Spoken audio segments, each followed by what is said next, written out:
네, 여러분 안녕하십니까? 오늘은 유치원생도 이해하는 세상 쉬운 재무제표라는 제목으로 강의를 하겠습니다.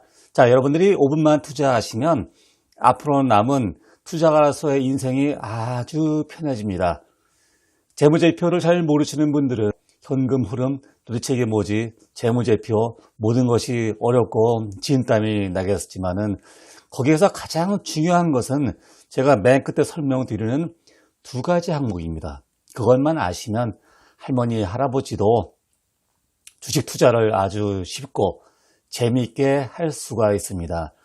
가장 먼저 이 중요한 핵심 내용을 알고 나면 그 다음부터는 이해하는 것이 굉장히 쉬워집니다.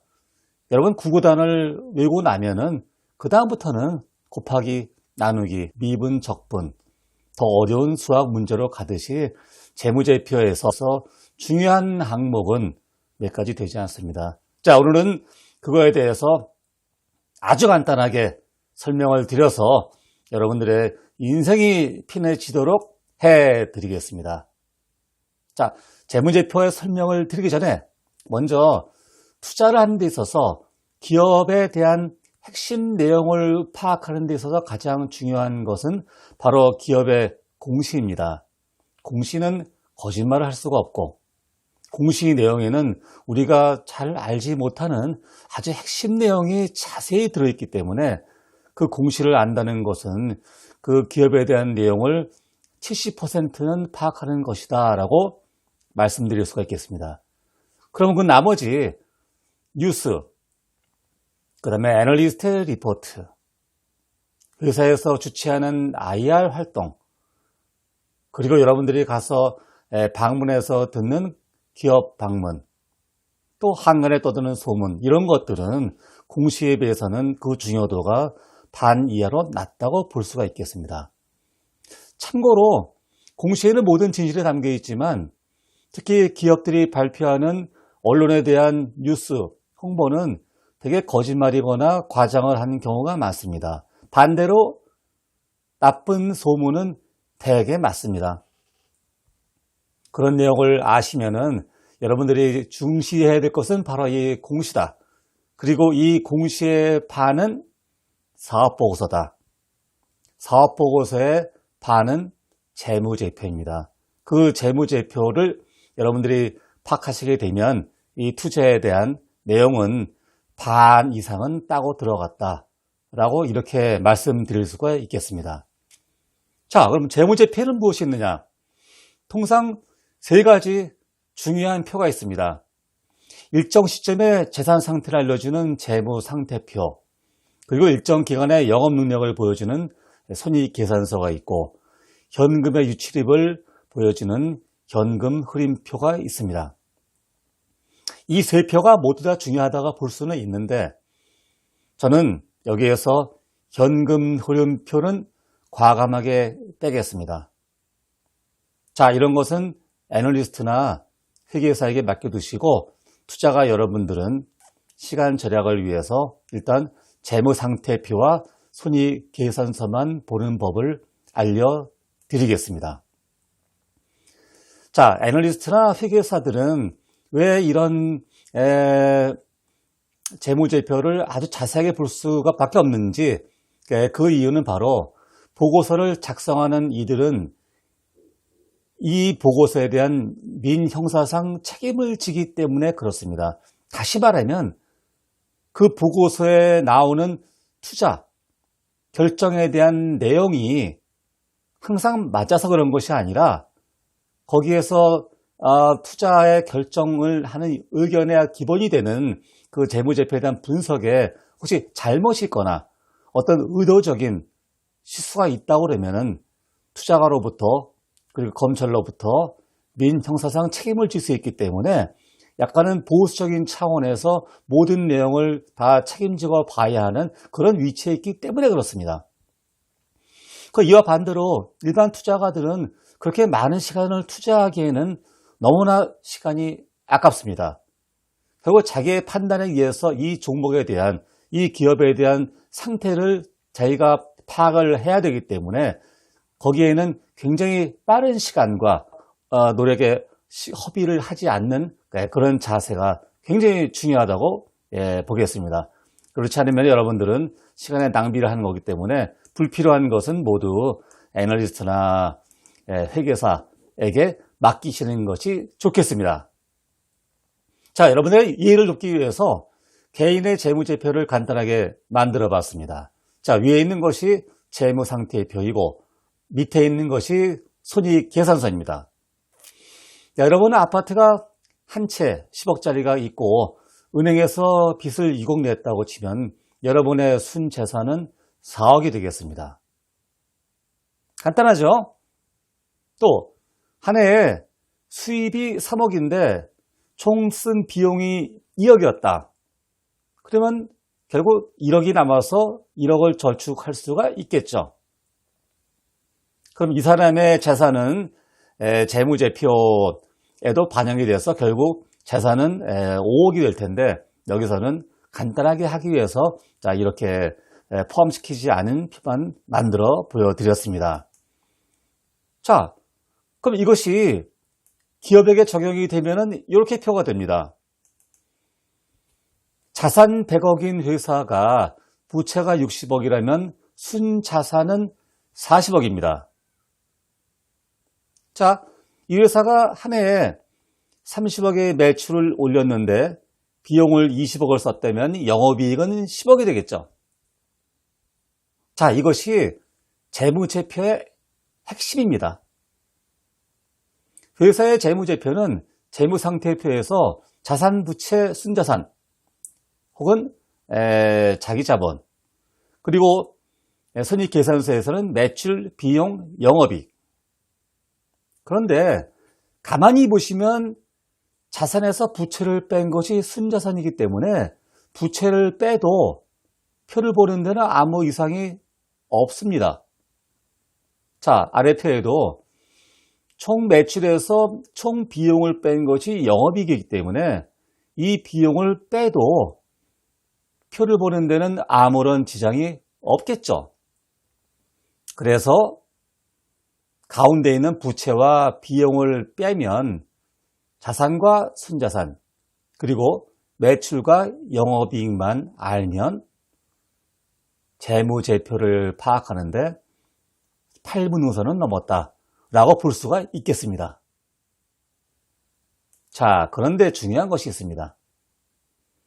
어느 한 해의 재무 상태만 알면은 그 전에 어떤 일이 벌어졌는지 알 수 없기 때문에 최소한도 3년치의 표는 봐야 합니다. 즉 추세를 보겠다는 얘기죠.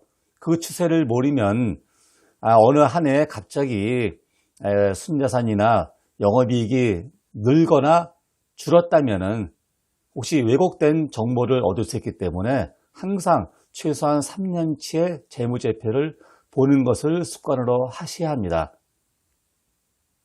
그래서 어떤 기업에 대해서 내가 투자 결정을 하기 전에 내가 간단히 정리를 해서 판단을 해보지 하고 백지에 적을 때는 이와 같이 3년치 자산과 순자산 그리고 손익계산서에서 매출과 영업이익 이 정도 숫자만 적어서 암기를 하시면 투자를 하는데 굉장히 큰 도움이 됩니다. 자, 이렇게 재무제표 파악이 끝났으면 놀까요? 자, 그래도 할 일이 많죠. 재무제표 파악이 끝난 다음에 할 일이 많기 때문에 그 재무제표를 보는데 너무나 많은 시간을 쓰지 말라는 얘기입니다. 자, 사업보고서 혹은 감사보고서에는 회사에서 기록한 주석이 있습니다. 그 주석은 구구절절히 왜 이런 일이 벌어졌는지에 대해서 설명을 아주 자세히 하고 있죠. 여러분 시간 나실 때 이 주석을 찬찬히 읽어보시면 나름대로 재미도 있고 그 회사의 역사와 현황 그리고 미래에 대한 내용을 꽤 많이 알 수 있습니다. 그래서 이 주석은 공부한다는 생각보다는 재미삼아 보는 것도 괜찮습니다. 자, 기타에도 기타 공시하는 내용에는 회사가 재무적인 활동을 하기 위해서 증자 그리고 사채 발행도 하게 되죠. 그 외에 경영권을 양수도 하고 주총을 열고 이사, 선임, 사임 등을 하게 됩니다. 그런데 여기 왜 이사, 선임 얘기를 안 하고 사임을 써놨냐 하면은 이사, 선임은 임시든 정기든 주총에서 선임을 하는데 중간에 이사가 사임을 한다는 얘기는 이 회사의 상태가 별로 좋지 못하다. 혹은 M&A가 곧 벌어질 것이기 때문에 내가 빨리 나가줘야 되겠다. 회사에서 월급을 안 준다고 하더라. M&A가 벌어질 때까지 회사에서 무슨 일이 생길 것 같아서 나는 회사에서 빠져나가야 되겠다. 특히 일반 이사가 아닌 감사가 사임을 할 경우에는 회사에서 큰 일이 벌어지게 있다고 봐도 무방합니다. 자, 이런 내용을 보시는 것이 낫지 재무제표를 여기저기 뜯어서 분석하고 파악하는 것은 일반 투자가라서는 시간 낭비입니다.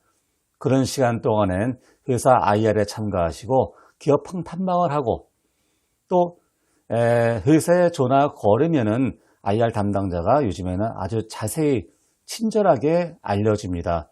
비록 거짓말할지언정 이렇게 전화를 걸어서 회사 내용을 파악하는 것이 더 큰 도움이 됩니다. 아니면 이 회사에 투자하는 사람들끼리 모여서 하는 카페 활동을 열심히 해보는 것도 큰 도움이 된다라고 볼 수 있겠습니다. 자, 여러분들은 이렇게 기업을 파악하는 데 있어서 재무제표가 중요하다고 봤는데 친구를 만나도 사실은 똑같습니다. 자, 사업하는 친구를 만났을 때 여러분들은 어떤 질문을 할까요?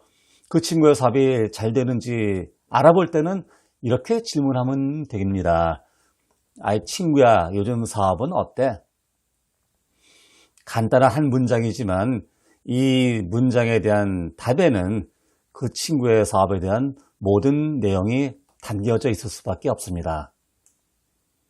너무 간단하죠? 자, 여러분들은 뛰어난 투자가이기 때문에 질문을 조금 세분화해서 복잡하게 한다면 두 문장으로 만들 수가 있겠습니다. 자, 이 친구에게 여러분은 이렇게 물어보면 됩니다. 친구야, 자네가 하는 회사의 순자산은 얼마인가? 자, 올해 영업이익은 얼마지? 이렇게 물어서 답을 얻었다면 여러분은 내 회사에 대한 파악이 끝난 겁니다. 물론 과거 몇 년치에 대한 내용은 여러분들이 가끔 만나거나 다른 친구를 통해서 들었을 거기 때문에 안다는 전제에서 그렇죠. 자, 현재 순자산 규모를 알면 회사의 자산 규모가 유추가 되고 영업이익을 알면 매출액도 어떤 정도인지 알 수가 있습니다. 왜냐고요? 여러분은 그 친구의 업력과 어떤 업종을 하고 있는지에 대해서 어느 정도는 알고 있기 때문입니다.